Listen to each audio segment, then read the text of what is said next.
Hey everybody, welcome to the program, WRSA Radio. I am your host, G1. As always, I hope you are having a great week. Man, it's been a spell. Trying to get back into some resemblance of a routine and schedule has been tough this last week. I've just been worn out.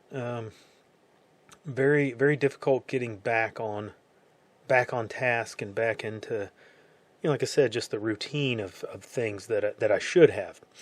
That, however, will not stop me from spitting out a show for you loyal listeners and followers. I always appreciate you guys, and I want to deliver for you. So here we go. What is on the menu for this week? Well, hopefully from the title of the episode, you can kind of get a little bit of an idea.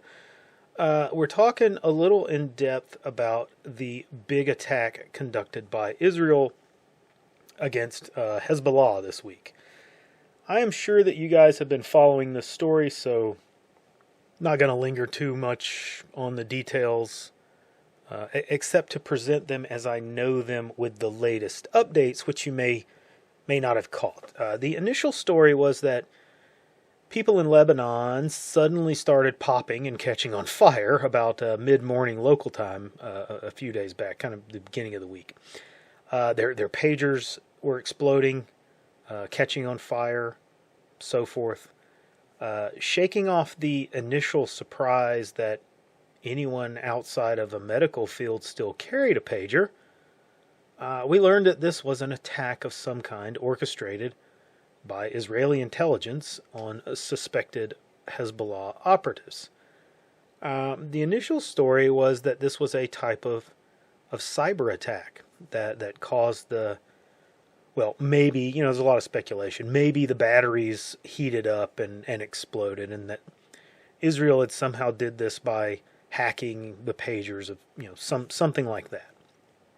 But that only lasted about maybe 10 or 12 hours, and then more of the truth began to come out. Eventually, a more fantastic and honestly, to me, it was a disturbing story emerged. As of last night, I read what seems to be probably as full a picture as we're going to get, although at this point it would not be shocking to learn that this is even more convoluted and covert, but this looks like as close as we'll actually get to the actual case at this point. So per stories, Israeli intelligence actually created shell companies in Hungary set up specifically to sell electronic devices to what they would call terrorists. And these companies also sold items to legitimate, innocent customers in order to kind of keep up the cover of being a legitimate company. And of course, this caused the actual manufacturers of these devices to quickly distance themselves from all of this and say they had nothing to do with this. So certainly appears that this shell company was put into place so that they could modify these devices and control the entire supply chain of it. They weren't going in and breaking in somewhere and doing a replacement. They were buying these things from a legitimate supplier, modifying them, and then selling them. When they had identified a target for sales, they took this legitimate gear and modified it. They insert a battery, and then rather than, I guess, two batteries or a larger battery pack, some of that battery pack actually contained a small amount of explosives and some means of triggering that charge remotely. And they sold these rigged devices to terrorist networks with the intention of doing exactly what they did this week. Now let's read between the lines a little bit here, dig a little bit deeper. If they can pull this off and sell explosives in these devices, well, then they can also no doubt track those devices. It's likely that they now have a very extensive amount of geographical data to map the Hezbollah network. They knew where these things were at all times, or at most times. But this entire thing brings up a lot of questions, for me at least. It brings up some significant concerns, which I'll get to a little bit later. But let's first of all look at the timing of this and try to understand what is the game here. What does this attack mean? We know that Israel's been going through this protracted conflict within Gaza, and that Hezbollah has been contributing support to Hamas, and so Israel's been kind of looking for a justification or an excuse to take action against Hezbollah. But let me follow that up by saying that this attack had a second day where it was radios that exploded, and the Israeli government announced that they had even more capabilities that they've not yet unveiled. So why now? Really, why now? The timing of this is very strange to me because you're pulling this trick out of the bag. And this is a coup. Don't let my criticism of it later lead you to think that I don't appreciate the boldness of this, the game here. You know, this was a big deal. This was an op. In fact, it was a major op. Listen to that part again where I said that they set up shell companies to make this happen. That's not done for just every little intel ploy or, you know, little tiny operation. This was a major card in the deck of Mossad. So why did they play it now and seemingly not follow up with it quickly? If you've been kind of itching for this reason to go into Lebanon and kind of wipe out Hezbollah, this is the part that I don't get. You pull this out now and you throw it on the table and you don't have troops ready to roll to exploit it. It would seem to me that having troops ready to move to the border and launch a ground invasion within, 8 to 10 hours would have been the way to do this. Time the attack to wipe out the middle management of Hezbollah and then roll in before they get the opportunity to recover from it. It seems to me to be really a wasted move. Now, I think that the IDF is beginning operations, but it seems that they've missed the window, and their opposition, that Hezbollah is going to recover from this. At least recover to the point that what this did was simply remove the guys who were currently in positions, and their successors are likely already in place assuming those roles. Now, I guess the IDF is thinking that those replacements, well, they're not going to be as good as the guys that were there, the ones that are now lying in beds with their torsos all burned up and filled with plastic. I don't know, but it seems like this was perhaps a desperation move in some ways. I have to wonder if there was a struggle in the leadership of Israel regarding if or when to use this tactic.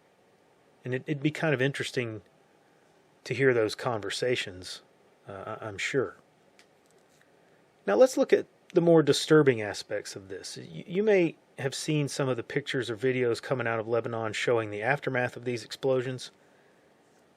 There's a lot of innocent people just standing by the targets of these attacks who get caught up in the blast and have been wounded. We've learned of at least one child who was killed. We know that there were explosions going off in apartment buildings and repair shops all over the country. That's very, very risky. In fact, let's flip the story around for a second. Let's presume that Hezbollah were the ones who had sold the Israelis rigged phones and radios. Perhaps, maybe they were able to sell an Israeli city police department a large number of phones and radios that were rigged to explode. And then they set this attack in motion when no one is suspecting and cause chaos and destruction. Now ask yourself this question. Do you think that Israel would be screaming, just frothing bloody murder about how this was a barbarous act of terrorism and it risked the lives of everyone around these targets? They would enact a massive retaliatory attack and demand justice for what they would call an act of terrorism. I have no doubt about that. So an act of terrorism is now defined as when the so-called bad guys do something covert and sneaky to the so-called good guys.